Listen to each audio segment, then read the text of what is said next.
Hey guys, welcome back to the Pod of Greed. I'm Paul. And I'm Alec. And we are back one day late because we have just returned from our trip to Japan for Yu-Gi-Oh! Guys, Worlds. we literally got back yesterday. Like last though night. in a weird way, like today. Because it feels mentally like our yesterday was over 14 hours. No, it was well over 24 hours.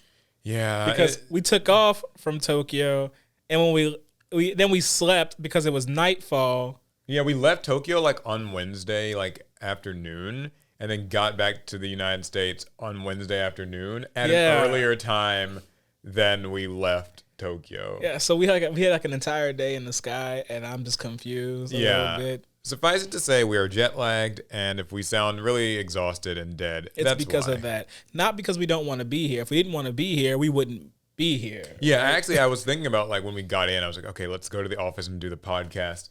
Like, but no, that was not gonna happen. Because we rolled in at what, midnight or close just to?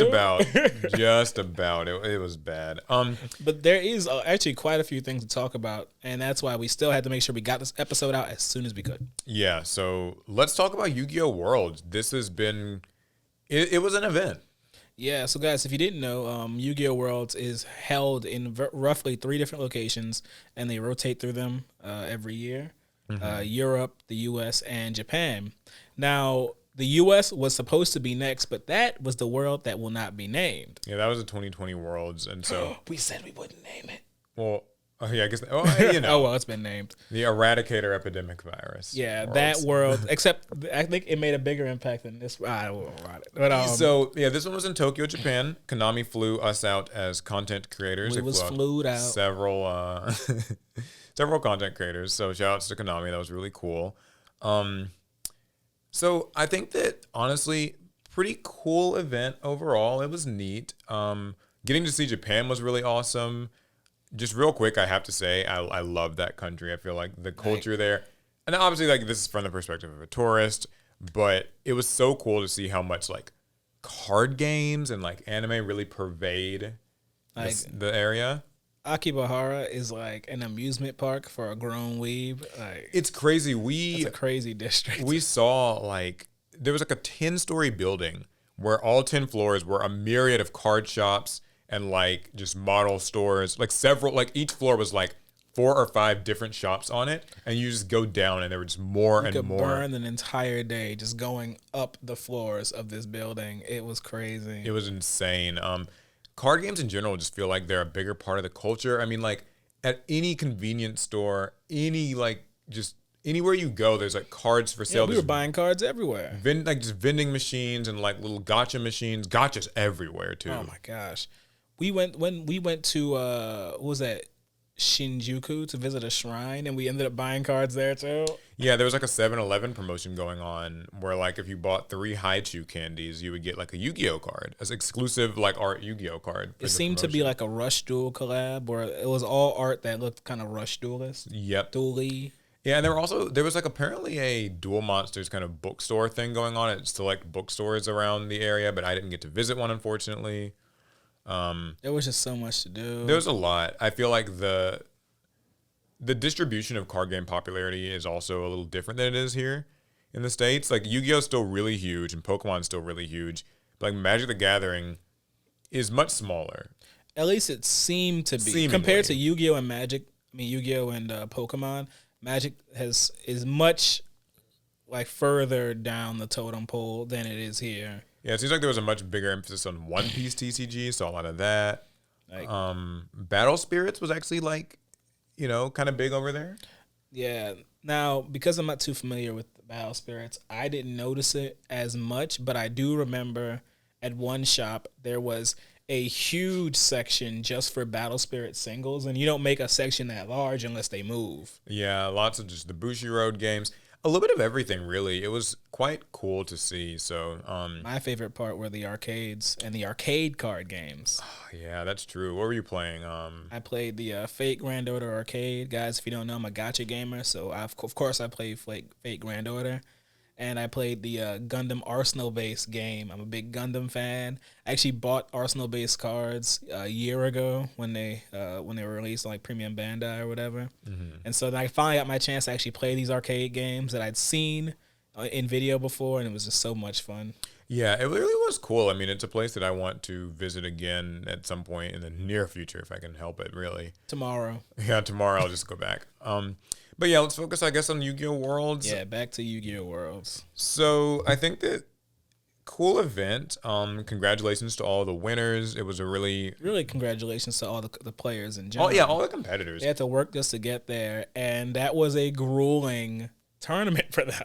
Yeah, I think it was very grueling. It seemed to be the case. A lot of the players were very friendly. I got to make conversation with a lot of them over the weekend. Learned a lot. The U.S. champ was there. Jeremy. Yeah, Jeremy Mitchell. Yeah, Jeremy Mitchell was there. Yeah, we actually hung out with him in Akiba on the first day, and that was really cool. I hung out with him and Paulie Aronson, and they were so nice. Like you wouldn't have even thought that like they might have been extremely on edge for like the biggest like tournament of their life, because we were all just like in the 10-story card shop building, just running around and like having fun and just taking pictures. It was such a great time. And Paulie, you'd think he'd be different between what you saw on screen versus how he kind of normally is, but no, he's 100%. He's a very genuine guy, very kind. They were very just like talkative, willing to talk about Yu-Gi-Oh or not Yu-Gi-Oh. Like it was very cool. I also got to talk to, like, when we were on that sort of tour bus or whatever, I got to talk to, like, other people who were playing. Actually, one of the members of the team that won Master Duel, I was speaking with him. What was his name? He was the guy who played the tier mirror match, like his username. Oh, Quantlethink. Quantlethink, yeah. I saw him on the bus. Yeah, he was really nice. And, like, I was just asking these top players, their opinions on Yu-Gi-Oh! And I got some very interesting perspectives that I guess I never thought about the game in certain ways, and like, who was the one guy you met? Actually, I want to tell them that story. God, I don't really know who the guy was. At some point, my brain turned off, but he was a Master Duel finalist, and he was different than almost anyone I'd ever seen like play the game. He had no background in the TCG. Actually, he had no background in any TCGs. He wasn't a card game player. He didn't seem very familiar with the Yu-Gi-Oh franchise either. Just Master Duel released, and this guy just decided, I guess I'll be the best player. I'll be like one of the best players ever at this game. Yeah, and he made it all the way to Worlds apparently. Yeah, I believe what did he say? He was like top ranked in Europe or something like that. He was so far ahead he didn't even play on the final day, and he still won or became a finalist. I think he was one of the South America teams. I'm not sure. Remember. I don't remember his region anymore. But the thing was, like, he and I were just so different because I don't play that much Master Duel, but I love Yu-Gi-Oh. There's usually always common ground between Yu-Gi-Oh fans. With he and I, there wasn't really any. He just seemed to be so good at Master Duel, like effortlessly. It was kind of cool. Yeah, the way he talked about Master Duel, it didn't seem like it was a challenge to him. Not really. Not to the same extent you might hear other people talk about Master Duel, about their climb up the ranks to Master and how different matchups work. He wasn't worried about losses. Because he truly believed that he would win way more than he would lose. So a loss didn't even matter. Mistakes didn't matter because he didn't make them. It was, I don't know, he was way above my head. I thought I'd see him on the stage at the end of the day. I was like, this he's just different. He'll probably just win the whole thing. Yeah, I was talking to Quantlethink and somebody else, I forget their name, I apologize, but just on the bus, and like I was asking them, because they also play TCG and Master Duel and everything. And I was just kind of asking them like what they thought of the different formats, certain cards, like card design, game balance, ban list, just a little bit of everything. And one of the big takeaways that one of the players was telling me about was, I was asking about what like his opinions were on Eradicator Epidemic Virus, for instance, a card that I know is very controversial. And so I was like, all right, I know what people on the internet think about this card. Most people hate it or they want it banned or whatever. And I know kind of like what some internet content creators' opinions are on the card. what does like a top ranked player think of this? And this isn't obviously representative of everybody, but I thought that his opinion was really interesting in that he was like, yeah, you know, Konami might ban it and they might not ban it. And that's kind of, this is TCG, by the way. He's like, yeah, they might ban it, might not. It maybe should be, but that he didn't see the card as inherently broken because he thought, well, if you're having trouble, like he said that the people that complain the most about Eradicator Epidemic Virus are the people who are playing the spells that lose to it the most. And so he was saying that it's a good card for punishing people who play spell speed 1, like kind of spell and trap removal against Labyrinth, like Lightning Storm, or cards like Triple Tactics Talent, or those sorts of things, where like it punishes people who use that. And he was saying that if you really want to deal with it, you should either run spell speed 2 things, so run more droplets, more chalice, more cosmic cyclone, you know, more things like that, chainable stuff, or run more hand traps. And then he highlighted a specific like build of Kashtira that a player had used that had like, that went heavily on the hand traps as opposed to most of the power spells. And that player had far fewer problems with Eradicator. And so he was just talking about how like variance is really the name of the game. And so that was like a really interesting insight. Some interesting insights on like Kashtira and why a lot of top players don't enjoy the existence of the deck, whether they're using it or facing off against it. So many interesting things. I just thought like it all kind of came down to this whole like, at the end of the day, like you can counter like any prevailing strategy, but you have to prepare for it. You have to be flexible. That was really cool. And so many of us run around with these cookie cutter, quote unquote, best builds of a deck. And, you know, we'll flame anybody in the comments with a deck list that's different. But to be truly competitive and to be at the top level of this game, there can be no such thing as a best build for a deck. Yeah, it feels like it's so much more catered to the format you're playing in and the specific weekend. Like it's not even that like this build will be the best next weekend or that it was the best last weekend, but that this weekend, based on your kind of calculations, your predictions, your play testing, this seems to be the best deck. And I just always got the impression that like cards can be broken or maybe they need to be banned or this or that, but that doesn't really matter because they are legal now. And so like you got to deal with them now, and how you build around them, how you play around them, how you factor them in is far more important than like whether or not you think they're. So I don't know. I thought that was kind of an interesting thing. Let me see. Is there anything else like just before we actually like talk about the event itself? I don't know. We talked about some of the players we met. We've the food was only okay. The food in Japan, good. The food that we sometimes got, you know, just for being worlds, it was just okay. More middling bento boxes. The Konami staff were all solid people. Yeah, so we did get to hang out with like a lot of just people from Konami. They were all very cool, very helpful. And some of them were working very hard. Yeah, some of them were working really hard. I mean, like it seemed like it was a tough event to put on. I think a lot of maybe, don't quote me, it's like I don't know exactly what was happening, but it feels like there were probably some fires that had to be put out and some crazy things that happened. As content creators, I had like some gripes with how we were sort of not treated, but just more how we were utilized. How we were like utilized or maybe not utilized. I know a lot of people were saying in the comments that they kind of expected the content creators to play a larger role, like on the stream, maybe doing interviews. Well, in a weird way, we were on the stream. We were in the front row. Yeah, that was something. I saw like a glimpse of us on the live stream actually, like for like for like half a second, and they immediately switched away. It was like a crowd cam. Because you and I are there. Farfa wasn't. He was sitting beside me, but he like run to the bathroom, and then like it was a really interesting thing. But yeah, so I had some like gripes from a content creator perspective, just because I don't think we were fully utilized. But I will focus instead on what you guys probably saw at home if you were watching the stream. We gotta hit the elephant in the room here.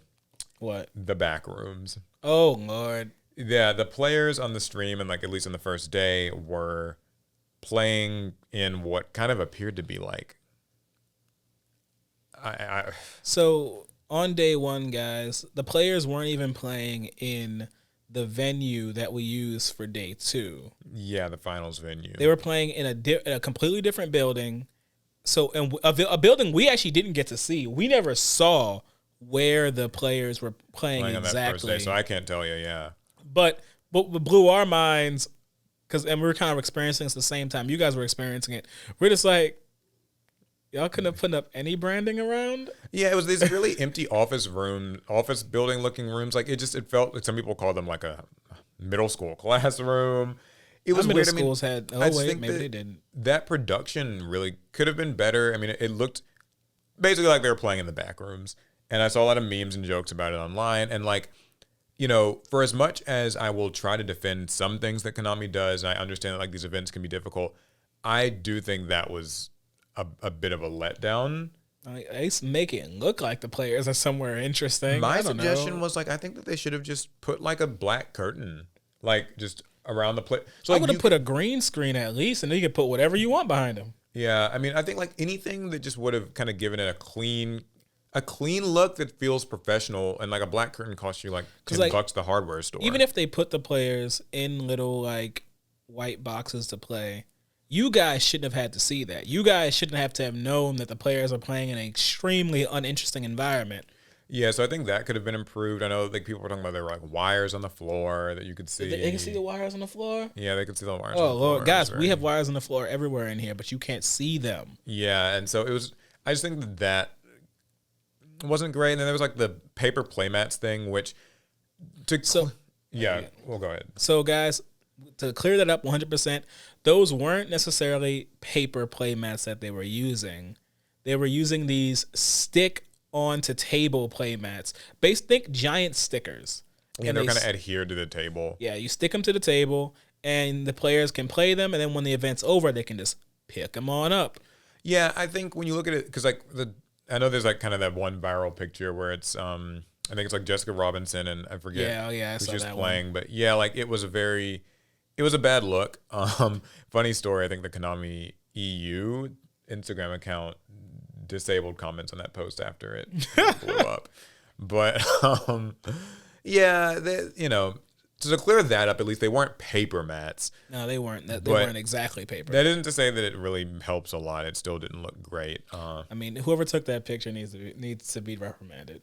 Well, not reprimanded. I mean, they were just taking a picture of the event. But it's just that take that picture without glare on the mat. maybe what they should have done is just had the area look better in the first place. They could have done that. They really could have done that. So but that I guess was- then again, maybe you don't want to distract the players too much with Yeah, and that's the thing that I did want to raise is that I think it's not that important that the venue for like day one be extravagant, because I think if you're a player, you probably would want it to be kind of just not distracting and not like over the top, like lights and stuff flashing. because they had to play 7 rounds. Yeah, they play a lot of And rounds. stay locked in. So I think in that way it would be. You don't want it to be like too busy and too crazy and like loud and stuff in there, but I do think the black curtain thing, or just like kind of make, in some way making it look a little better. There were also points in the stream that I caught where like the overhead camera seemed to be like kind of just like shaking slightly, like on the stream, because I tuned into when like Pac was streaming and he was like reacting, and like their overhead cam was doing that. There were also matches where there were no life points visible.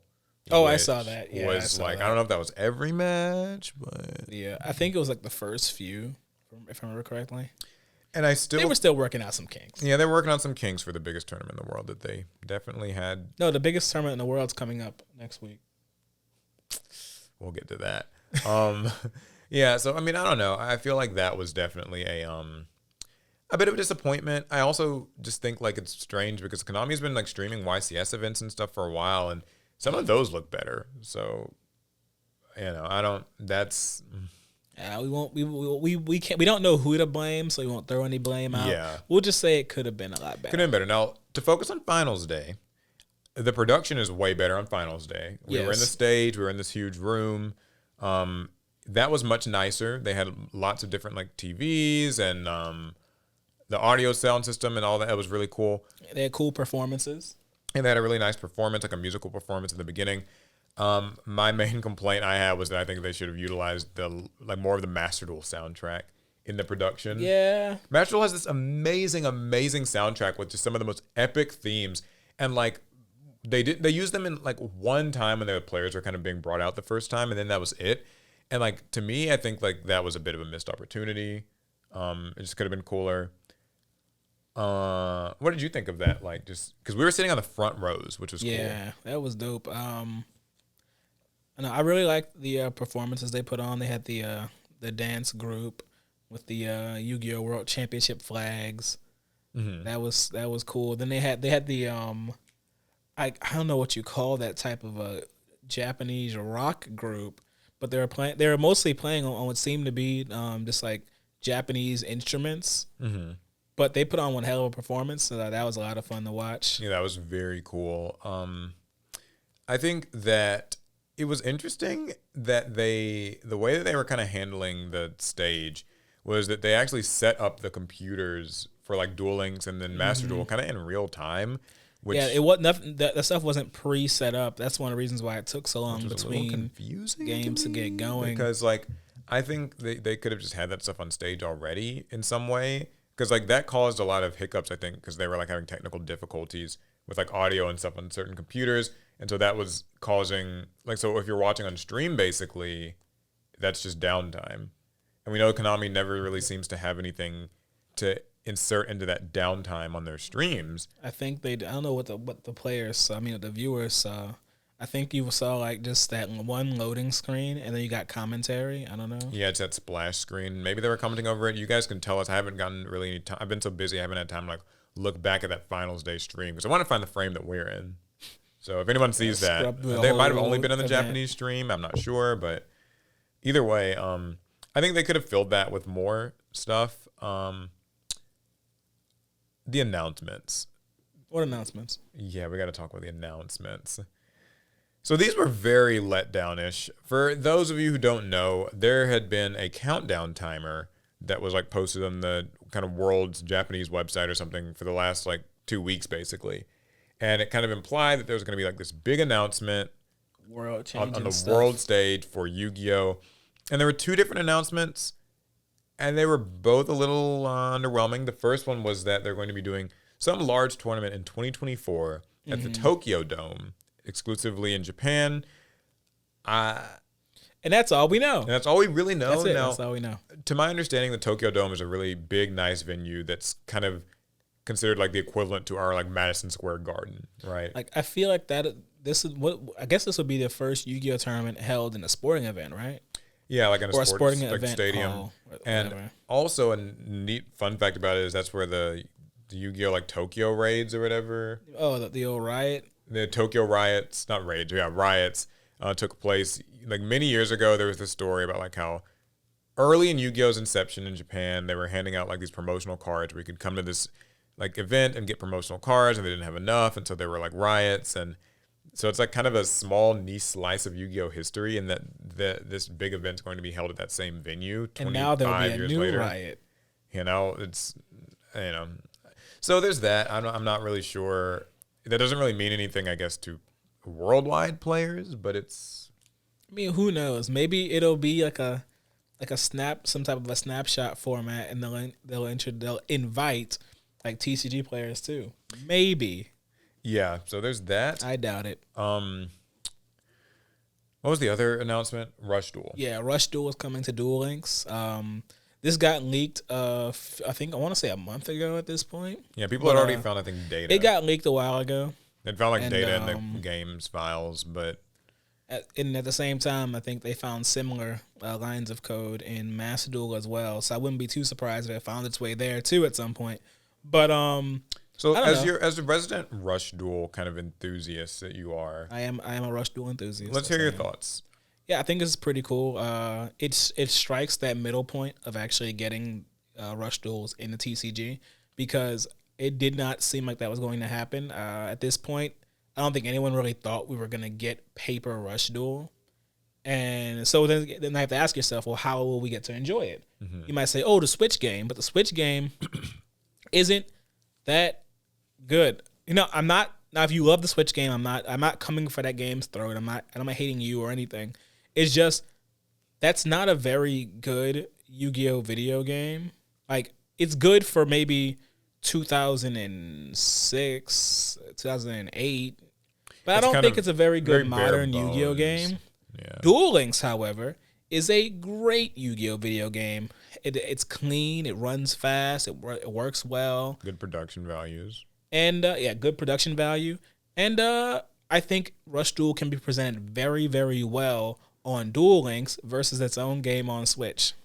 Yeah, I also feel that it will, because like Rush Duel kind of feels vaguely similar to speed duel or like Duel Links in rule set, kind of just a 3 zones thing. I think that will be a nice, easy, like kind of crossover to make. Yeah, it's a little bit easier to make that connection. I think major differences, in case you guys aren't Rush duelists, you do have 8,000 life points instead of 4,000 life points, and you use a 40-card deck, not a 20-card deck. You might think, well, that's too many cards. I won't be able to see my cards. I promise you, in Rush duels, you fly through your cards so fast, you will see virtually your entire deck. It definitely is a Rush duel in that sense. It will happen.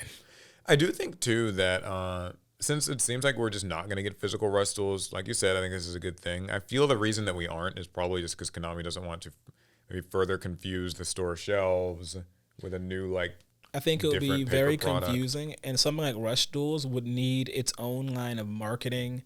Rush Duels is intended for kids, and I don't think Konami really wants to put the marketing dollars behind gaining a new child audience. Yeah, which I have my own set of thoughts about that, but because I think that they probably should, but then on the other hand, I know that even in Japan, Rush Duel is not, it's seen as kind of rather niche. Yeah. Even within Japan. So because our assumptions are based off of what we saw in the card shops we visited, because we visited quite a few card shops. Yeah, many. And, in Japanese card shops, they have these huge displays of singles for different card games. And you could tell which games are more popular by how many of those displays they had. Yu-Gi-Oh! Almost everywhere we went had nearly the most of those displays. Either it's eclipsed or followed closely behind Pokemon. Mm-hmm. One of those two games would just command most of the space.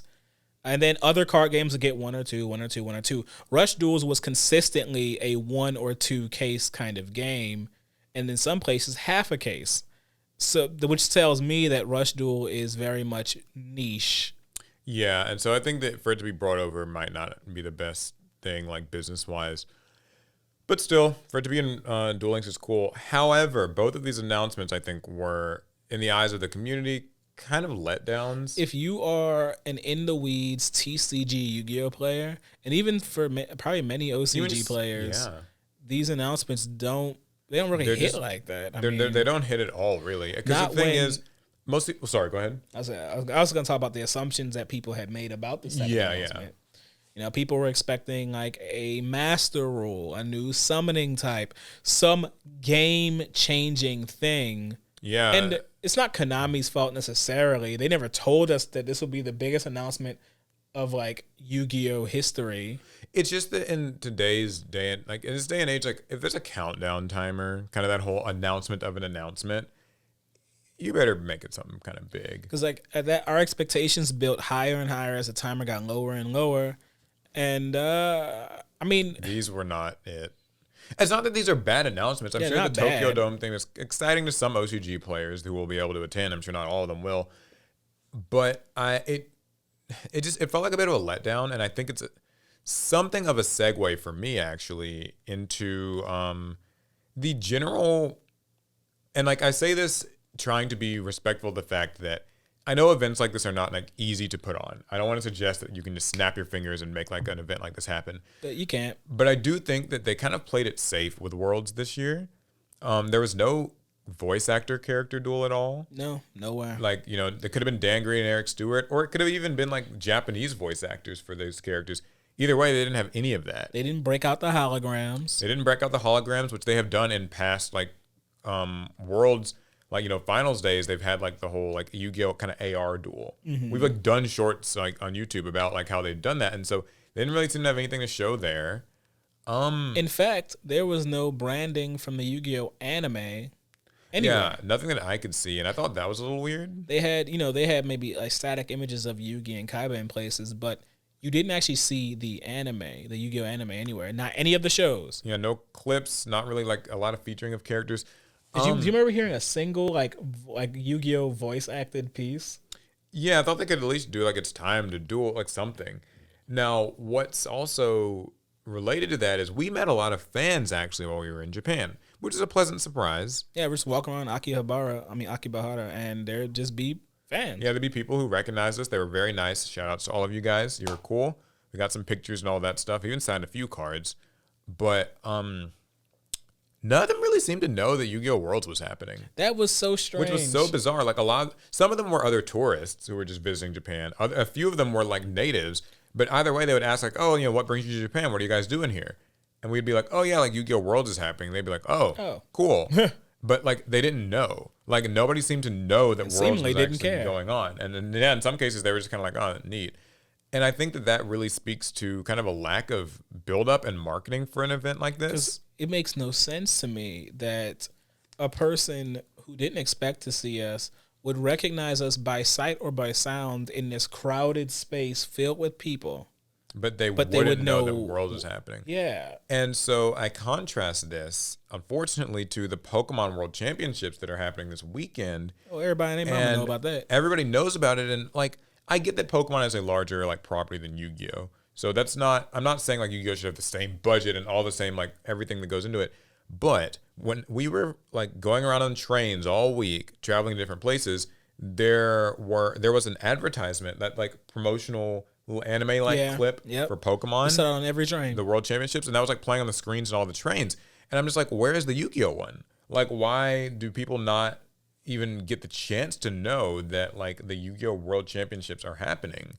Like, it's very strange to me that Konami could not communicate to all Yu-Gi-Oh players that Worlds is happening on these dates in Tokyo and that you should be excited for it. And I know there's elements of Worlds that will always kind of be will always make it a little bizarre. Like, it has its own exclusive format that kind of combines TCG and OCG, and so that can make it unappealing to most players because it's a format that doesn't reflect the way that they play at their card shop. If you are in the same city as the Yu-Gi-Oh World Tournament and you knew about it, you would pass by. Right? Like, you would just visit. Hit it up. Even if they had you're like not public competing, events and stuff. and they did have public events, you would pass by. But the fact that there were Yu-Gi-Oh players in Tokyo that weekend who had no idea about Worlds and seemingly didn't even care if they did, there's a weird breakdown there. That doesn't seem like a very good thing. So I'm hoping that next year, wherever they decide to host Worlds, it hasn't been announced yet, which normally I thought they announced it at the end, but who knows? But the point is, like, they got to do a little bit more with like advertising and letting people know, like, Yu-Gi-Oh World Championship is happening. Like, you should care. I remember, I even told, like, whoever would listen that Konami should do, like, some sort of an OTS. Like, they do that OTS thing where, like, on the weekend of Worlds, your OTS store can play with the Worlds format. I know they did that, like, last time. Maybe have that, like, a month leading up to Worlds to get players familiar with the Worlds format. Snatch the entire format away from us. Force us to play Worlds format. It could be optional. For like a month. It could be optional if people want Not to. Optional. Mandatory. But I think that it would help because, like, that way people would know what the format is. They could be invested in it. They could have play tested with it themselves. They should make people complete for envelopes. Yeah, the envelopes that they have. This year it was Dark Magician Girl and Magic Cylinder that you got in this little special envelope. But, like, I think that that's something that could have also been like given to local stores and you can compete for it. Those are worth a lot of money. It does feel to me like they played it very safe. And I guess I just would have liked to see them kind of go a little more all out. Like, I agree. Because this weekend we are going to be watching Pokemon Worlds take place and like, they're not going to, fail to deliver. Like, they're going to bring it. So they're going to bring it. Yeah. That's I wouldn't call it my rant. I guess I'm a little disappointed by that element. I think Yu-Gi-Oh can be doing a more there. I don't even play the Pokemon TCG, but I'm gonna at least tune everything. into enough of it to see. It's TCG, VGC, Unite. Like they're playing. They got Unite in it they have too? Unite. They've Cool. got like everything. It's really I don't play any of those things, but I will check it out. Okay, so I think that's everything for Worlds. Was there anything else that you noticed? I don't know. We talked about the people, the food, the games. Oh, the games themselves. We didn't really talk about like the matchups and how we felt about the finals. Oh yeah, the finals were cool. Like okay, the most important part of Worlds. Yeah, that's true. We should probably touch on it. Duel Links was neat. It was a 3-0 shutout though. It was a 3-0 shutout, but it was so unexpected. I was a part of the Road to Worlds campaign for Duel Links, and I thought I had a pretty good idea what to expect on the world stage. I was like, we're for sure going to see Orcus. We'll probably see Odd Eyes. We'll probably see Speedroids, and then we didn't see any of those. Except Speedroids. We did see Speedroids. We did see some Speedroids, but Orcus and Odd Eyes were completely like they were just non-factors. They were not brought into. At least the final two duelists did not use it. Yeah, it was like Heroes. A lot of that. Yeah, it was Heroes, Speedroids, Rocket Dragons were used. Yeah, Rockets. What are they called? Crusadia. That one surprised me. Yeah, that was neat. Crusadia, and then there was something else too. But regardless, I was not expecting that deck mix. I played quite a bit of Duel Links leading up to the Road to Worlds campaign. I was fairly certain my Odd Eyes deck could wipe the floor with like Heroes, and maybe it could have beat that Heroes list that guy used. However, I did notice some like interesting things about those Worlds level Duel Links decks. Lots of back row. Oh my god, there's a lot of back row. It feels like you have to, because like in a game where it's just it matters so, like, you're kind of only really getting like one chance at this. I think it's so important to have back row. And by the way, this is coming from somebody who does not play a lot of Duel Links myself, but I can see the importance where it's like it's literally worth sacrificing, like having a slightly weaker like monster front board to just have interactions, because there were some really big moments where like Forbidden Chalice or Forbidden Lantern or whatever cards like, were huge. Paleozoic cards just like played such a big role in swinging things, and so I can see why a person might like err on the side of caution and have more of that like chainable back row stuff. I do think these players, they optimized for consistency. They picked decks that could get started a lot easier, and then they could fill the rest up with back row to protect themselves with. It honestly made for very engaging games. I really enjoyed watching the Duel Links final, especially the Crusadia deck, because I honestly I did not expect that. Paul will tell you, the whole time the Crusadia deck was playing, I was waiting for it to turn into Orcus. I was like, so when does this become Orcus? I don't understand. Yeah, it was kind of fun too. There were like a lot of nice moments where the crowd really was like, whoa, like the gasps with I was right there with Forbidden him. Chalice or just like whenever a forbidden spell would get like chained, and that was always really fun. So yeah, that was cool. Master Duel was neat. I have my the 3v3 format. I have my thoughts on that 3v3 format. I think it's cool, although like, so this is no discredit to the players. They were all awesome. Congratulations to Joshua Schmidt and his team and all that stuff. Except I just feel that like it was harder to follow. Now, I don't know what the viewing experience was like from home. I'm assuming what we saw on the screen was also what you guys at home saw. But like it basically is just... I hope they saw the cards in English. It focused... Yeah, I think they did. It focuses on one screen, and then like the two other matches that are going on are kind of at the bottom of the screen. So if you're more interested in what's happening at the bottom, good luck. Yeah, there's not really a way to see that. So that was kind of like... I don't know how they could maybe improve that. Anyway, the games were fine. I'll say that. The games are cool. I'm just mad that it made me sit through a tier ditto. Yeah, Alec is not a tier. I mean, I understand other people like that sort of thing. I don't even know. I was like, it's all in Japanese. I know what was going on. I was like, I think tier mirror matches really are like a you love them or you hate them thing, because to an outsider or something, it kind of just looks like a mishmash of just stuff. I think that for what it was worth, it was a good tier match. That was when Jesse was facing Quantal Think. Yep. And very back and forth, lots of cool moments. The Super Poly moment was cool. The Forbidden Droplets moment was cool. I guess they were cool. It was neat seeing like Kaleido Hearts like literally both just shuffled themselves back. Lots of milling. It was exciting. I gotta say, I felt really bad for Ryan Yu. In that matchup against Exo Sisters. Oh, yeah. That was really sad. It was sad because like I saw him like crossing his fingers before the match. Like I liked his games, and I liked when he was on camera because he was so emotive. Yeah, he's an expressive You could see player. when he was you could see when he was winning. You could see when he was losing. You could see when he was desperate. Yeah. Probably one of the... no one's really performing for the camera, but... Of all the players, I feel like he did the best job of performing for the camera. Yeah, he wears his heart in his sleeve in a good way, and I think that was cool. Felt really bad for him though. Like it was a tough draw. It's not that Exo Sisters get like a free win against what he was playing, because he was playing I think a Dragon Link in that game. Yeah, but rather just that like it was just the worst set of circumstances. Like I remember he used Max C when the Exo Sister player went first, which is normally a pretty good card against Exo Sisters. They don't really like, they're either forced to play through it and kind of give you a lot of cards, or like usually when they have to stop, they just have like a weak monster and But he's stuff. he summoned 2 Exo Sisters and set 2 back row, right? Yeah, he was able to just get 2 on the field, by resolving Martha, and he set 3 back row. Yeah, And we saw that Pax had searched for like Vetus, and then he had like Returnia, and it was the best Exo Sisters can get when faced with Max C. And then on Ryan's turn, he sort of starts to play, and like Max C gets chained to him, which the thing is, normally that kind of, it sucks, but he had Called by the Grave. But the problem is, if you use Called by the Grave, you turn on the Exos. then you turn on all the Exo Sisters, and then they get to start going off, and at that point, it's just like, a tough draw, like just really tough draw.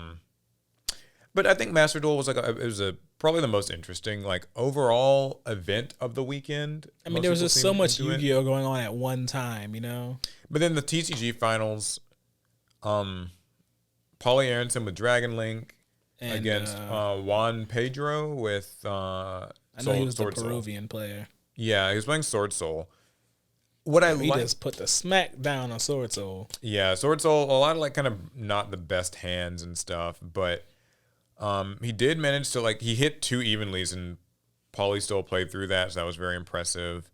The Nibiru in the second game was like really tragic, because while effective, it actually ended up kind of started the combo, still allowing Paulie to make some more cards.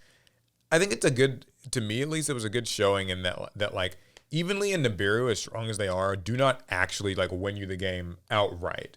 Nope. And in the case of Evenly, you actually don't even really want to have 2 most of the time, because that's a card in your hand that like could have been something useful, something more useful.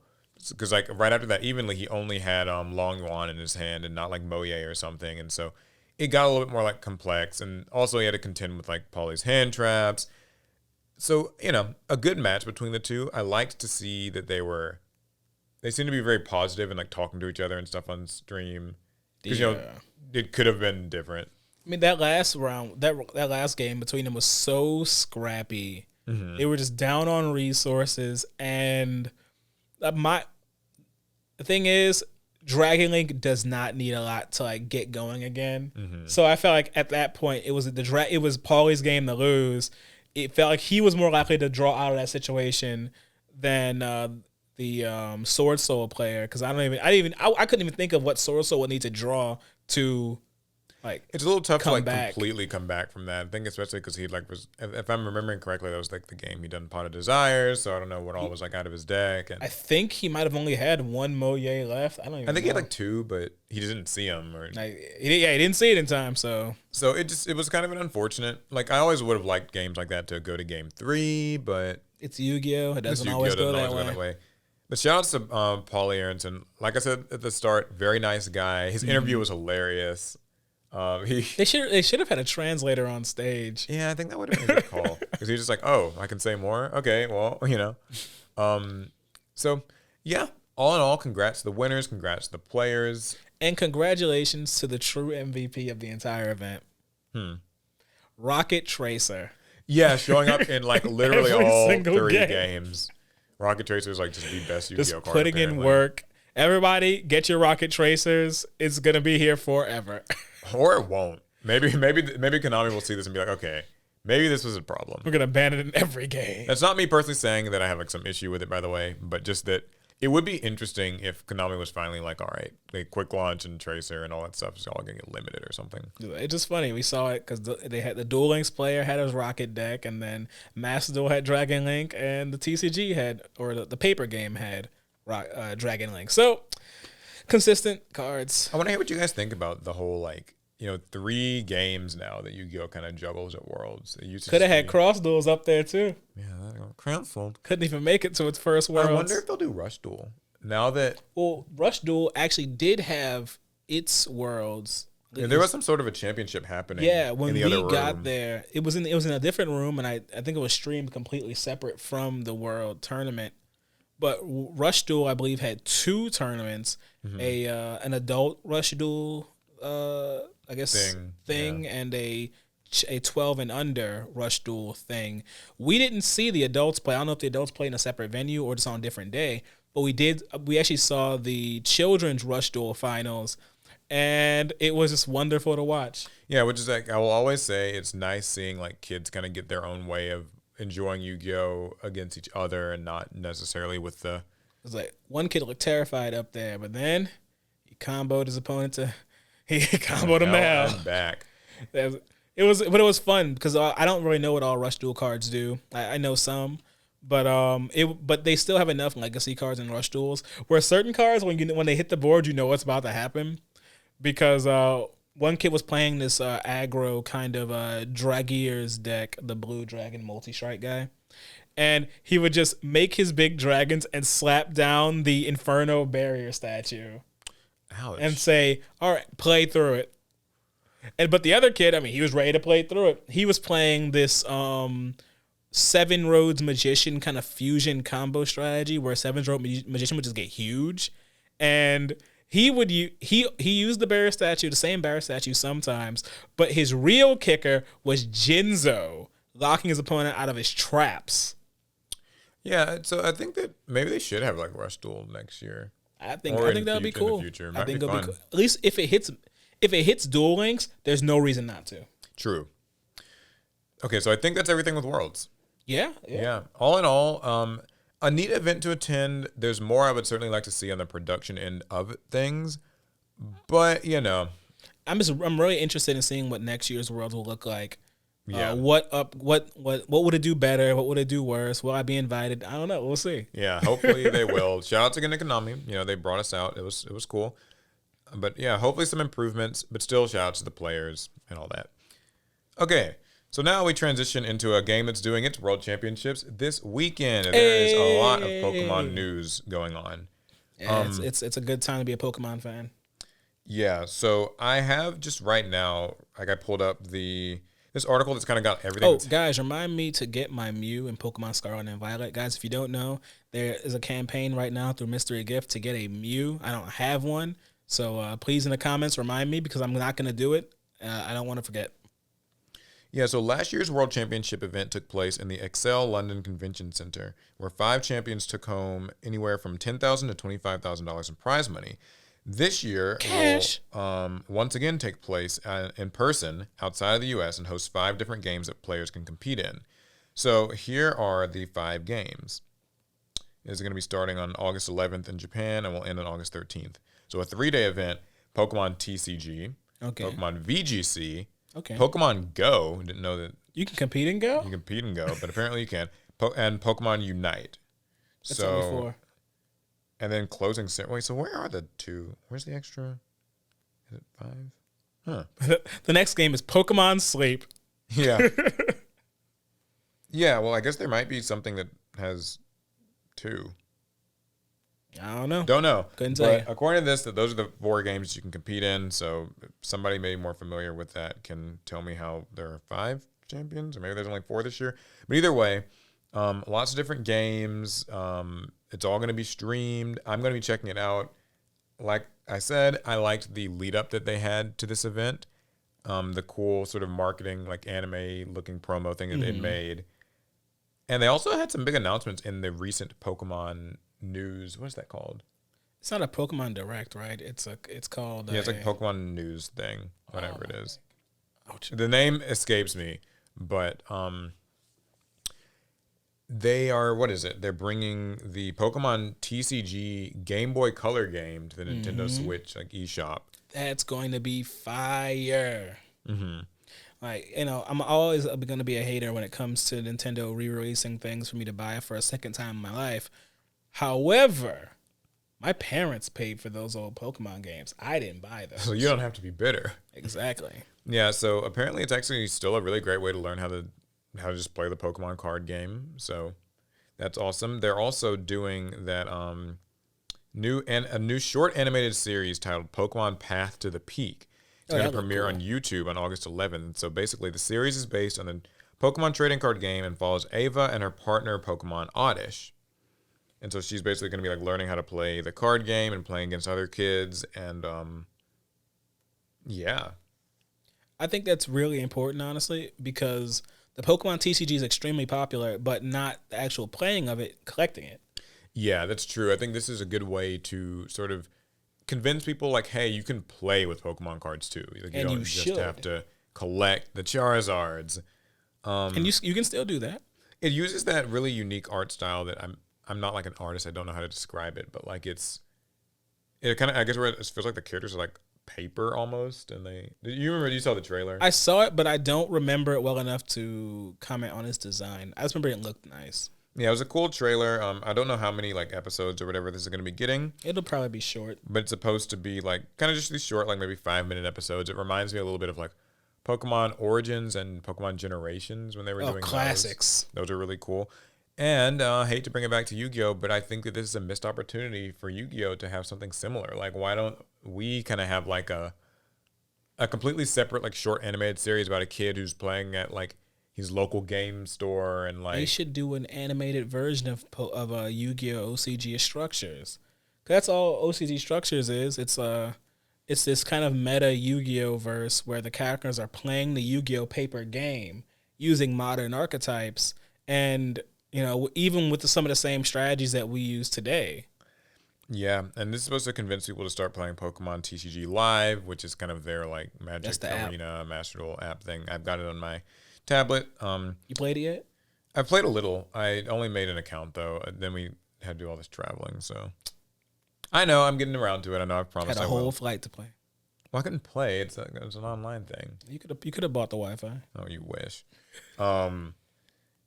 Airport Wi-Fi or airplane Wi-Fi. Jesus Christ. It's only like $80 or whatever. Yeah. So I think this is cool. Is there anything else with Pokemon? I mean, I feel like there's so much happening with it. I mean, with that many games all being rolled into one major event, that's one heck of a news cycle. Yeah, I know that they also announced that Pokemon Horizons is going to be coming soon. Which is strange because Like, I we thought they already would've knew had a that, date, right? like- We already knew it would be coming. Like, Yeah, I would assume so, but isn't there another Pokemon series? Now I think about it, they announced another one, right? I mean, there's like the game on Switch, like the Detective Pikachu game. No, there's another animated series. I thought. I think that was one with the TCG game. I Unless think there's something else. I think there's forgot. another one even separate from that. I think I might be wrong. I'm not sure then.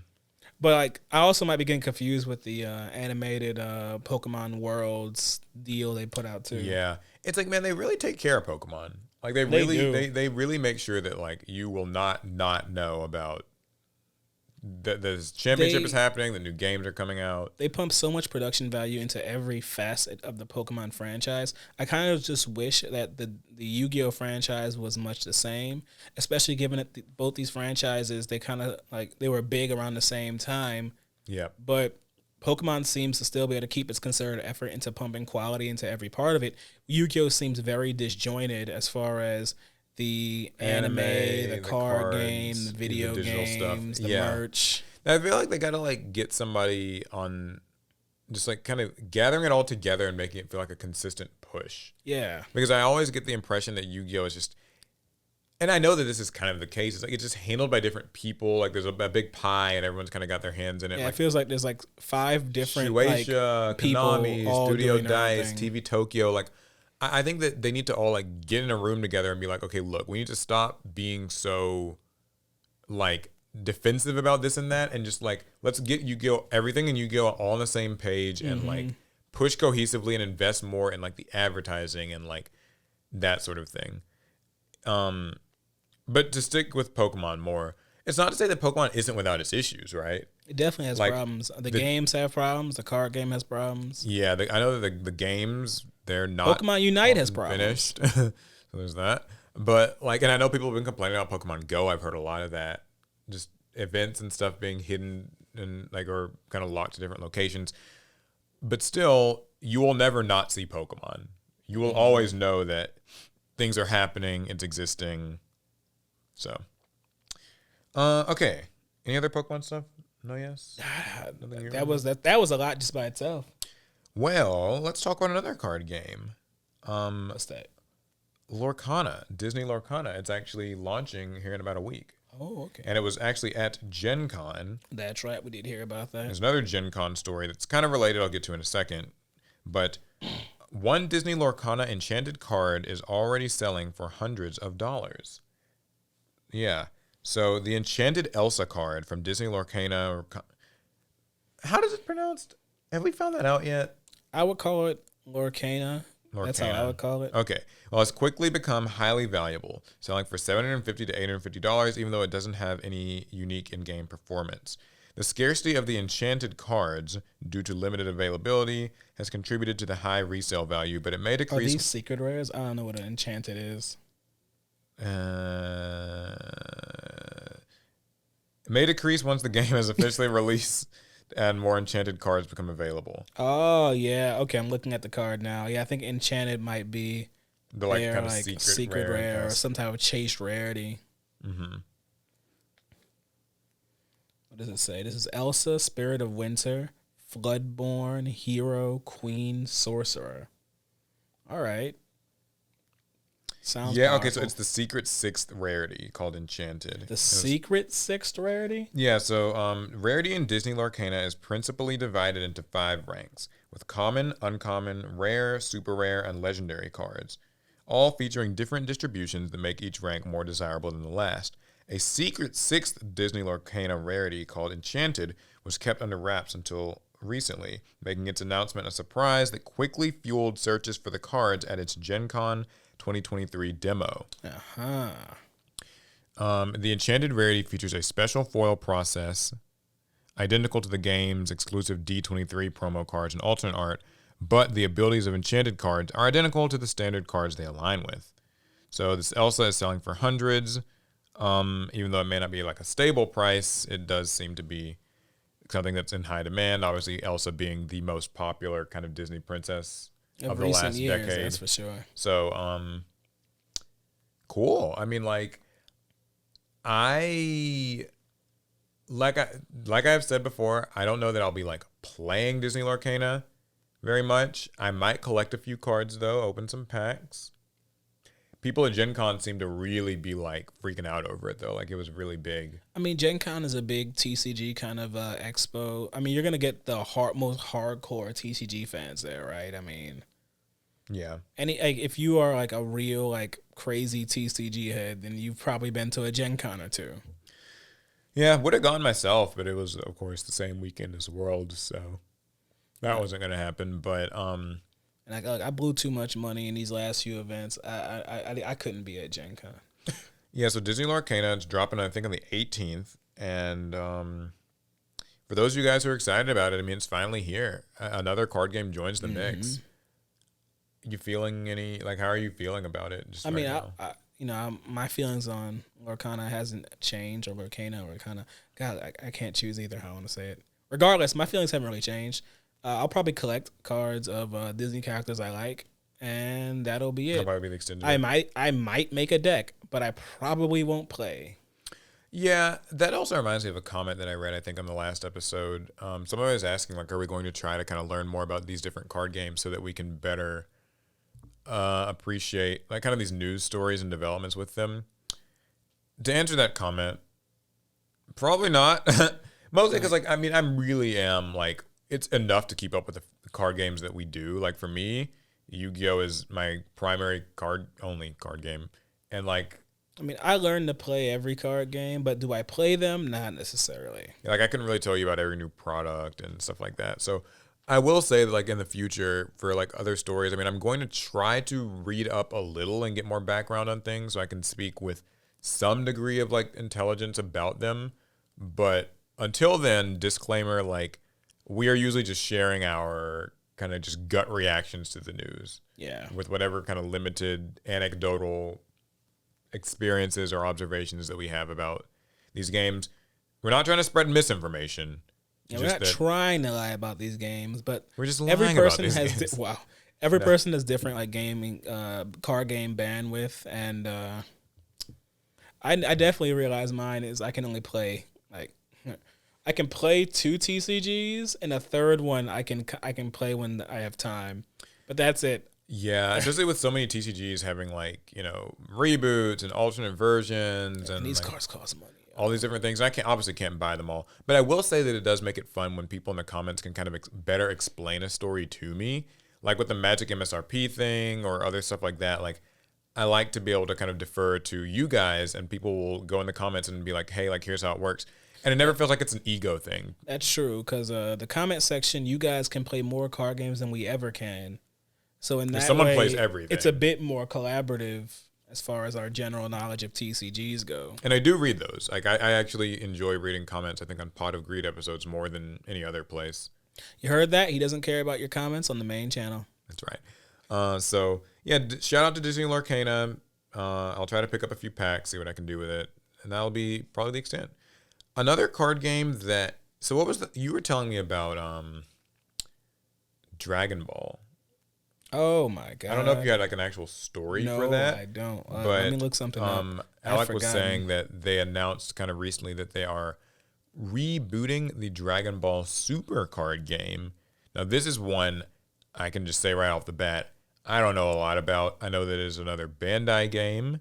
It was the one, before like One Piece and before Digimon. And this was something I heard kind of in passing.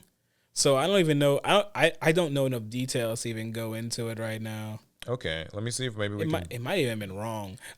Guys, I don't. Okay, let me see. That was just something that someone said to me, and I haven't had the chance to confirm it. Yeah, let me see if I can find a story on it. If I can't, then maybe it's just not worth. Yeah.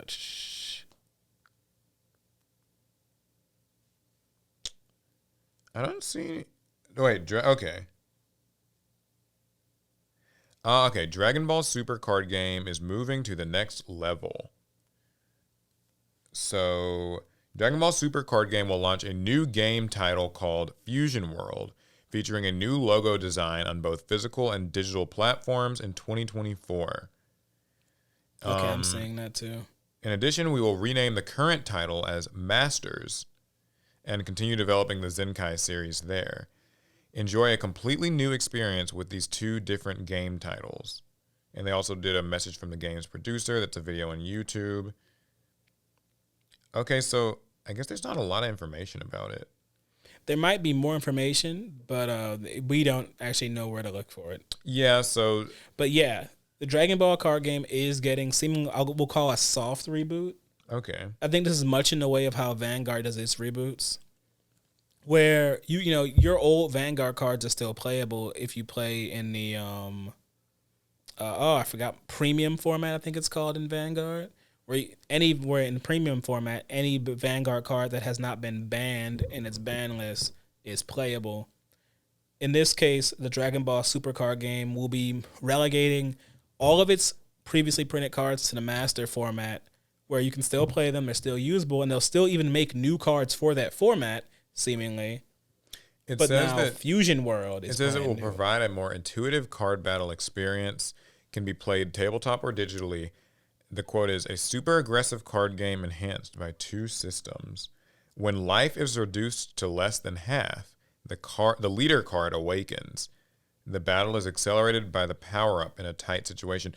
Okay, so that's really cool. You can awaken your leader, and they have this sort of example card image. I guess you flip the card over, essentially. Yeah, you probably flip the card over, and I think that kind of feels like Goku powering up type of. If it's thing. digital, I wonder if it has a cooler effect on the digital side. Yeah, combo to join forces, combo to defend, gather the power of your friends, and strike the final blow.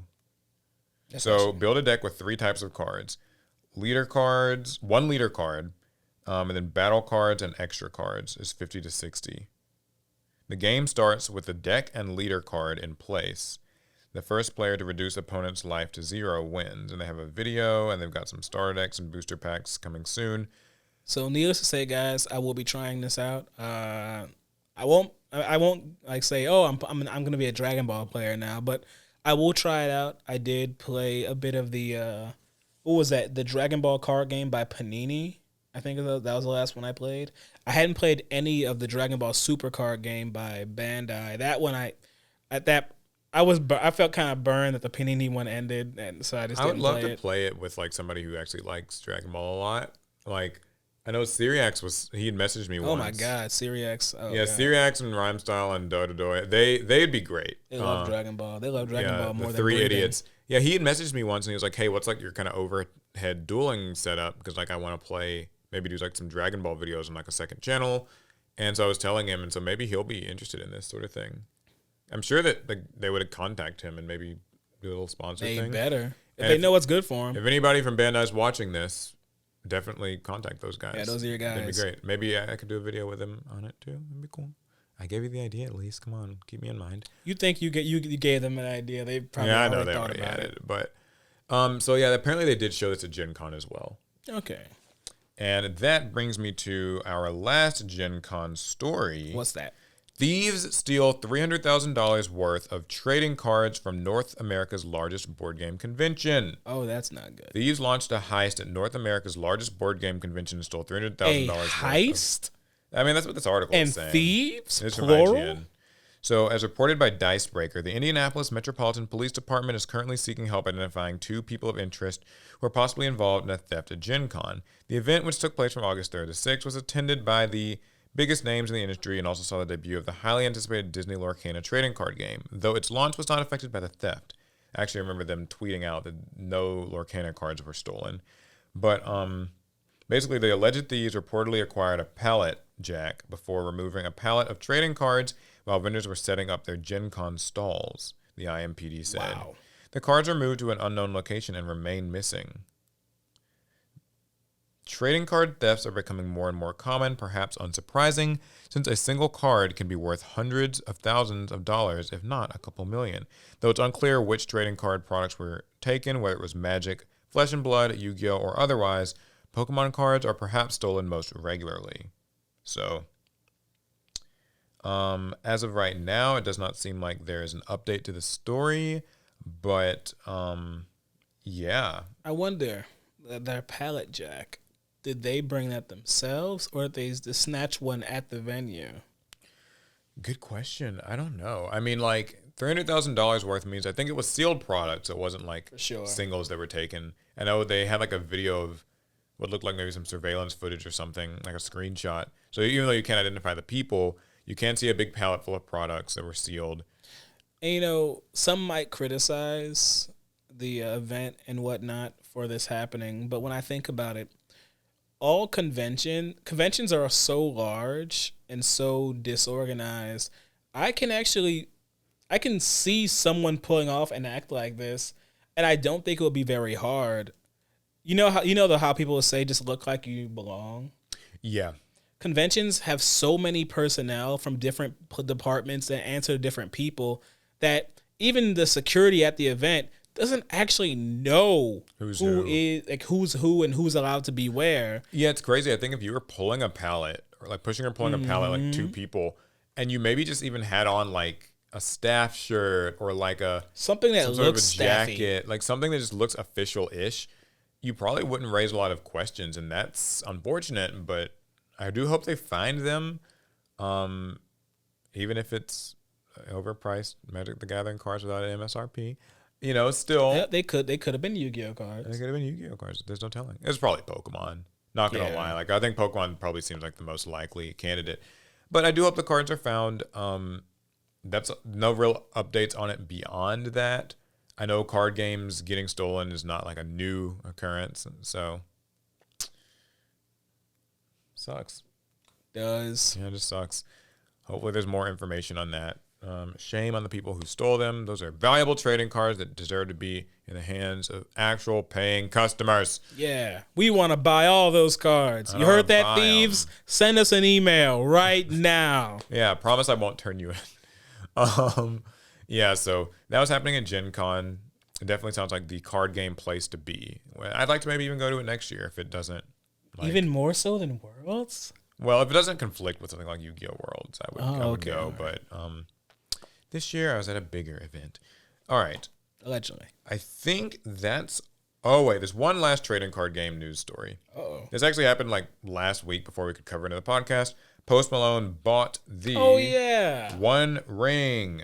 Yep. It did eventually find its way into Post Malone's grasp. In a video posted to TikTok and other social media sites, Malone can be seen with the previously anonymous owner of the card, now identifying themselves as Brooke Trafton, excitedly examining the card and saying, "Yeah, I'll take it," in the instantly familiar manner of someone deciding to splurge on something nice. Good for you, Post. Treat yourself. And so, So did he actually pay like $2.5 million for it? I think it says here in a second, but here's a quote from the person who pulled it. I guess this is Brooke Trafton.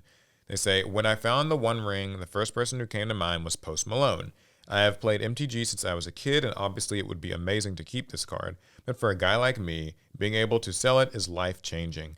I just really hoped it would go to someone who would appreciate it as much as I do. This is my dream come true. Meeting Post Malone and him buying the One Ring card for me is literally a moment straight out of a fairy tale.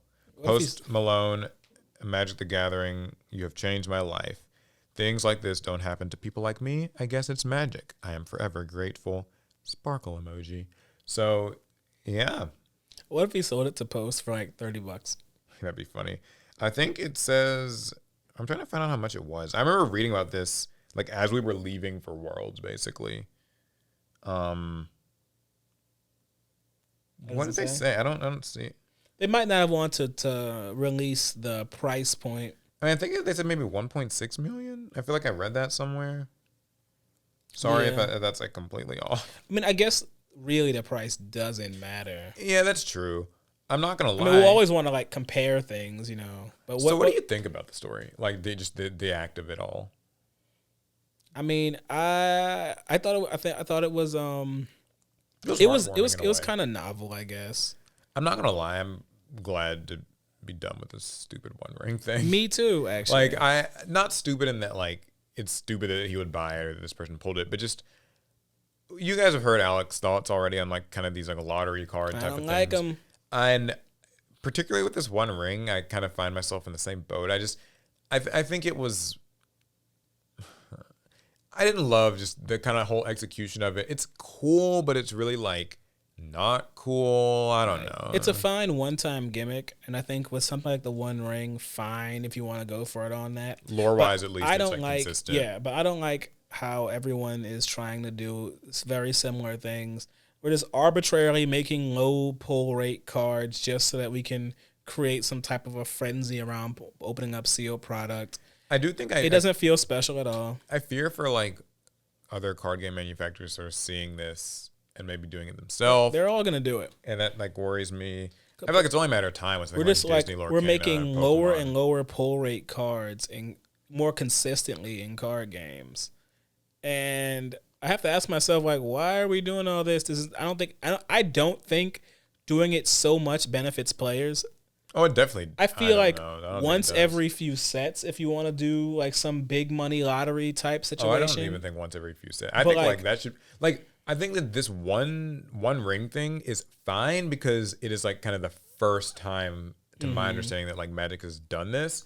And I think it needs to be like the only time, at least for another 10 years. Maybe on anniversaries, like Yu-Gi-Oh's doing its quarter century nonsense with these latest sets. But I have this feeling that Konami isn't going to stop with the sheer amount of lottery cards that they have in these sets, even once we're done celebrating the 25th anniversary. Mm-hmm. I feel like on the 26th anniversary, we'll be still adding crazy lottery cards for no reason. I assume if they want to do lottery cards on anniversary on like major anniversaries, fine. But I mean, we have lottery cards in every set. That reminds me, just you mentioning this anniversary. I actually feel like they've kind of dropped the ball on the 25th anniversary. And I know that that's something that we actually talked about. Like, I feel like the very first episode of this podcast.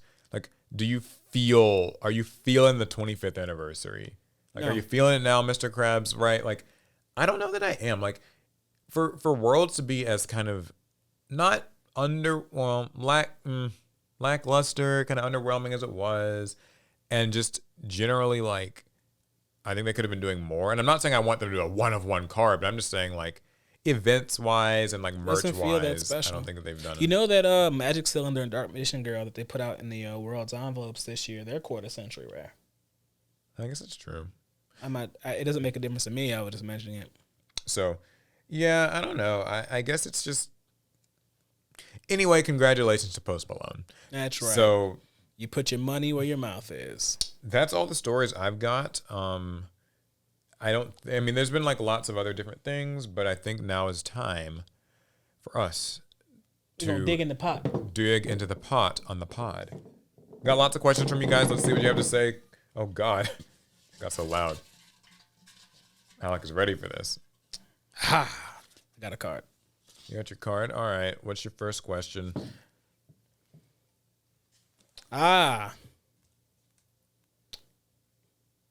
Do you think Konami will reboot Dungeon Dice Monsters or Capsule Monster Colosseum? No.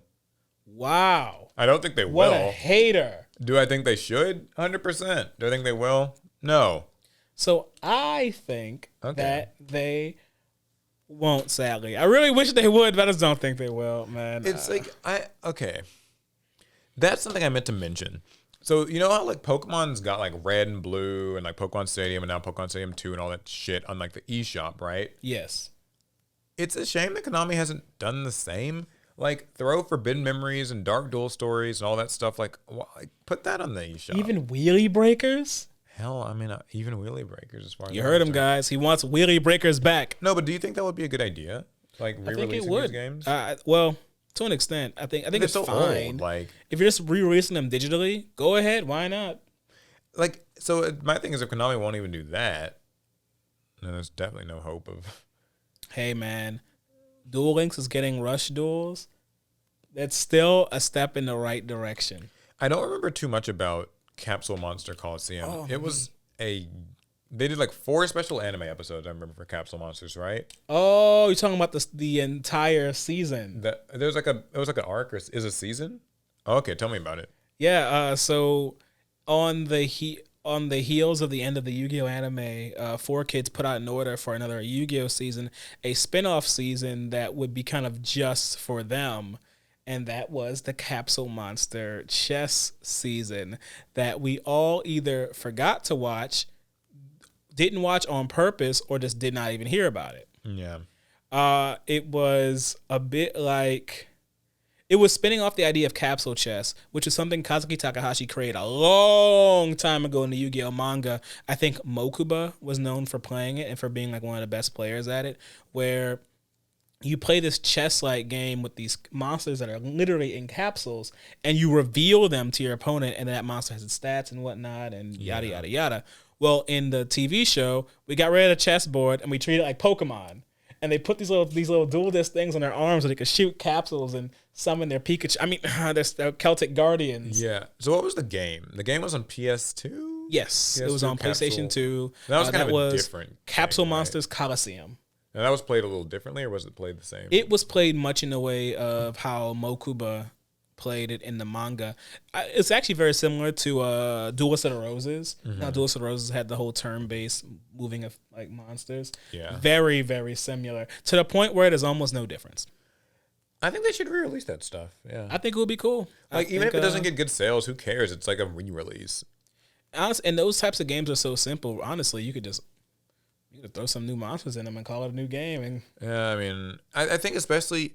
So, since we saw Cross Duel kind of just fail, sad. I think Konami will probably not be taking any major risks with, like, new games, even though I feel Cross Duel's failure was not for the reasons that maybe they might think it was. I mean, I'm sure they had, like, huge internal meetings about, like, why this didn't work the way that they anticipated. So, I'm not going to claim I, like, know better than their marketing department and their devs. What I will say, though, is that I think that Cross Duel missed the mark because it is not a game for Yu-Gi-Oh players. It is a game for maybe just a like kind of puzzle or RTS or like board game type of like mobile gamer. But it seems like it needs to be marketed in a very specific way into a very, not a specific group, but a very different group than regular Yu-Gi-Oh players. I think a lot of regular players saw Cross Duel. They thought it was going to be like, oh, 4-way dueling. And they find out it's got these weird rules. It's a very different type of game than a Yu-Gi-Oh card game. But either way, that's shutting down next month. And I think that with that, Konami is probably like, yeah, we ain't doing no more of this shit. So, or at least they're gonna take a different way of doing what they did. I always said that they could like throw it in as a game mode on Duel Links or Master Duel or something. I know it's not like as easy as snapping your fingers, but I mean the coding and stuff has been done and the assets and stuff have been made. So it could be a neat addition to one of those. I mean, the assets are made, but I mean, just that the type of game that it is so different from those. It's very unique. So Like it is like night and day. It's hard to even. I don't even know how I'd roll that out to the players. Like, how would I announce Cross Duel and Master Duel in any way that makes sense? well, and then as for the Dungeon Dice Because then they Monsters, just want 4-way Master Duel. It's like, why don't we have 4-way Master Duel? You Yeah. can't just Cross Duel. which I'm shocked it doesn't have. Anyway, It's probably coming. or at least Tag Duel, something in Master Duel. Yeah, where is Tag Dueling? Come on, Konami. You think they would? Now, also, what was the other thing they asked about? Dungeon Dice Monsters. Yeah. I guess that would have to be like a physical thing. I mean, it could be a you can digital run it game. digital too. They did a physical release of it. They did. Very short run. It ran thing. for a bit longer in Japan than it did here, but I think Probably too many pieces and stuff to keep up with. at the time. But have you seen modern day board games? That is true. They use a stupid number of pieces. There actually might be an argument that there is space in the board game world and on the Yu-Gi-Oh fans' plate for a board game, a Yu-Gi-Oh board game. I think Konami just won't do it, or maybe they will. they scared. All right, I'm gonna draw my card now. What you got? Oh my goodness. I taught my 12-year-old nephew Yu-Gi-Oh with GOAT format. Should I show him synchros, etc.? So GOAT format, that's before we got synchros, right? Yeah, for sure. 2005. Synchros weren't until 2008. So if you got a 12-year-old into playing GOAT, like I feel like you have to, or I mean, I compare GOAT format right now to like speed duels, where you can tell that speed duels will probably eventually introduce synchros, but they haven't yet. So I think you'll eventually have to, right? yeah, it feels like if you want to develop their interest in Yu-Gi-Oh, you're going to have to. Like you're definitely missing out if you don't. Like you're missing out on a lot of cool But at stuff. the same time, Maybe like, don't let the fairy tale end type of thing. because yeah, I mean, GOAT is a very fun way to play Yu-Gi-Oh. And that style of Yu-Gi-Oh very much gets left behind. Like once you move past GOAT, Yeah, once you get into other synchro, it formats. starts to change. I mean, I'll say you should.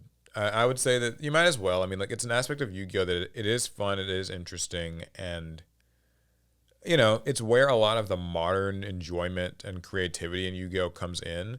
So if they're enjoying, like if your 12-year-old nephew or son or whoever, you know, if they're enjoying Yu-Gi-Oh, I think that introduce it, see if they like it. Like, I mean, maybe just go as far, maybe go as far as Edison. I don't know. yeah, Edison's a fun think evolution that's- of GOAT.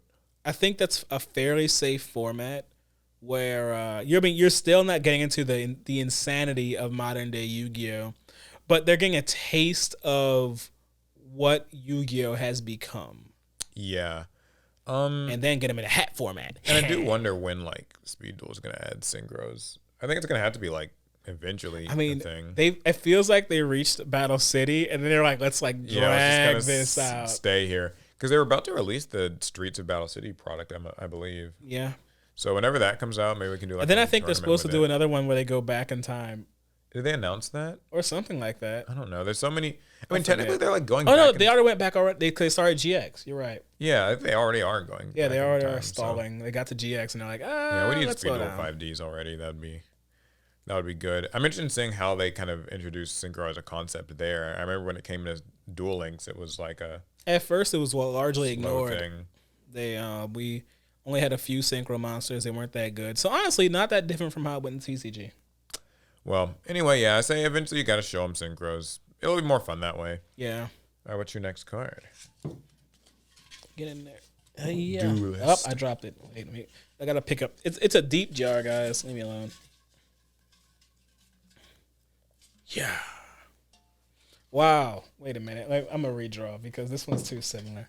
Oh, it's a similar question. Well, Okay. just it's very similar to one of the other ones, and I'd rather not have to rehash anything in this episode.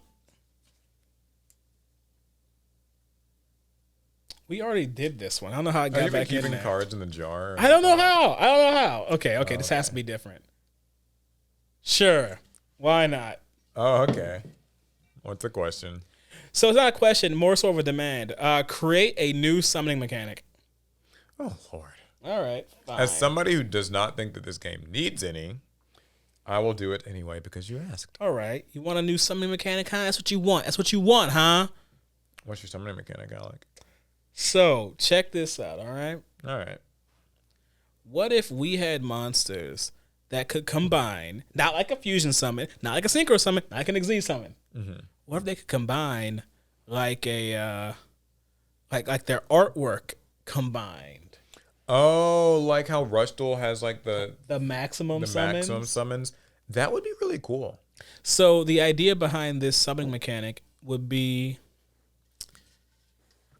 you can maybe if you get all the pieces in your hand to like this combined artwork, it's like this weird pendulum summon where you just splat all of them on the field at the same time and then they do something. I don't know.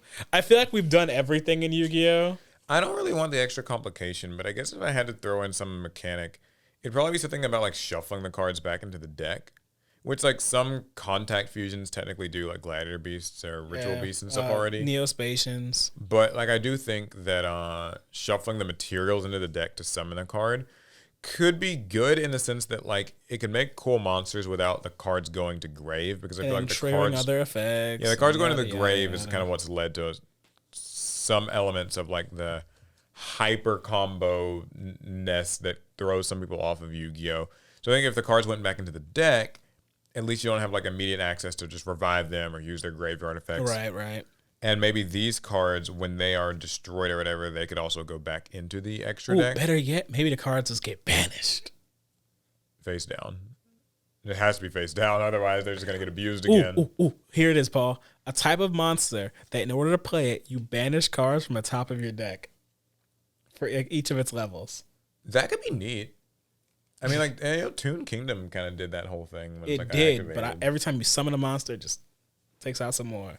Yeah, I mean, I think adding some heavy costed things could be cool. Now, what color? Here's the important thing. What color is the cardboard? Periwinkle. I was going to say red. Oh, okay. We haven't done red. I guess we haven't done red. Because, yeah, traps are really just kind of like puce or violet color. There's a question for you guys. Okay, what color do you call trap cards, and what color do you Some people call them fusion pink. cards? Because I've heard traps be called pink, and I used to always think of them as like purple. But see, I always thought fusions was purple. But yeah, I guess fusions are purple and kind of more so like a violet. Like fusions are like violet. Depends on which printing of fusions you're looking at. Yeah, sometimes, and that color has like shifted a little over the years, but yeah, I mean that. I'll be honest, I don't want another summoning type though. Yeah, so. That's fair. I don't either. But if it had to be one, I think your idea is the cooler one. Like three monsters make an art. Yeah. Kind of whole thing when they're together, they do a neat thing. All right, next question for me is, are card games becoming too expensive? So normally I would say no, but after looking at that whole Magic the Gathering no MSRP situation, maybe? I feel bad for those players. I really do. Like those cards, those Magic cards are just... And I think that's a lot for like a pack. When many of these card games were first started, they were started as like some type of a passion project, or at least just some type of like a business venture where they expected to make some money. They weren't expecting to make millions. It felt honest. Nowadays, when people make card games, and the people who make those old card games today, they are very much making card games with the goal of making millions upon millions of dollars. This is a money making venture for them, so games are being introduced at higher price points, and older games that used to be cheap are now much more expensive than they used to be. I mean, I know part of that is inflation, so that's what they want you to believe. Well, I mean that much is true, but I do think that how come costs get to increase with inflation, but wages do not? Listen, I agree with you. I'm just saying that capitalist. I'm trying to be fair to I know that like inflation has caused the price of packs to increase. But I do agree that I think there's like a Yu-Gi-Oh answer to this, and there's like a card game answer to this. Mm-hmm. I think Yu-Gi-Oh surprisingly is like fine right now. I don't know that it's like cheap, but like, because obviously there's expensive like secret rares and stuff. I think, but competing in Yu-Gi-Oh has always cost money. Yeah, competing has always cost money, so there's nothing new there. But I will say that I think Yu-Gi-Oh's consistency in pricing, like the fact that card packs only just recently finally caved to inflation to go up to like $4.49, but that they kept them $3.99 for far longer than their contemporaries did. So that's a lot. I think like Konami deserves some credit for that. Right. And I also think that Yu-Gi-Oh's predictability of like reprints helps a lot. Because apparently in some other games, reprints are just not a thing. Or look at Commander Masters. Or barely guaranteed. Like, so Yu-Gi-Oh, the fact that you can be sure that if nothing else, a card will get reprinted like a year from release, outside of a few, cases. Oh, speaking of reprints, I probably should have mentioned this earlier, but you just reminded me. Digimon is finally getting its first reprint set. Oh, okay. What's it called? Yeah, RB1 Rising. I don't know. Rising something. It was a set that came out in Japan a while ago, and then we seemingly weren't going to get the set, and then that time passed, so we assumed, okay, we'll just somehow get the exclusive cards for that set at some point. Well, it seems we are getting that set, and it will have lots of reprints from the early Digimon sets. You might remember those were the sets that we got very few of because of the virus that will not be named. Yeah. So, some games, they struggle to get reprints. The Grinning Grave virus. It's a different one each time. Okay, yeah. So I guess for like the Yu-Gi-Oh thing though, it's like there is a predictable set of reprints in this game. You do know that your cards like will get reprinted, so you can wait it out. In other games, apparently that's novel and not as common. Much rare. So I think on the Yu-Gi-Oh side, even though it's expensive in the way you expect it to be expensive, it is at least nice that there's a pattern of predictability. Card game space as a whole, though, I think it's just gotten a little out of hand. Like just the collector thing that kind of popped off a few years ago has made things a lot harder. It's a lot grimier. It's a lot grimier, a lot more like, you see more about like card shops marking up stuff, and that Magic not having an MSRP thing is mind-boggling to me. I just don't know how they can feel okay about that. I don't like it. I remember looking at the prices of the what's it called? The Shadowverse starter decks. Those things had a pretty hefty price on them. I mean, I know like different games maybe are including different things in their starter decks, but it really will make you feel appreciative of Yu-Gi-Oh. Like if you look at these other games for long enough where it's just like starter decks being like $20 or $30 sometimes, and I don't know.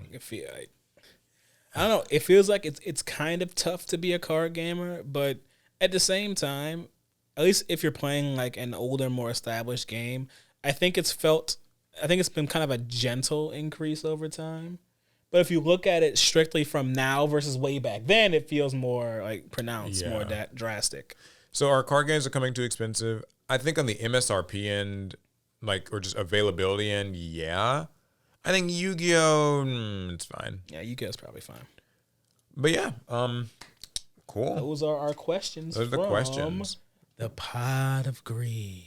Hopefully you guys enjoyed. Oh, one last thing. So there was a Pot of Greed available in Japan. There's a new plush pot thing that they made that you can win in the Crane game machines.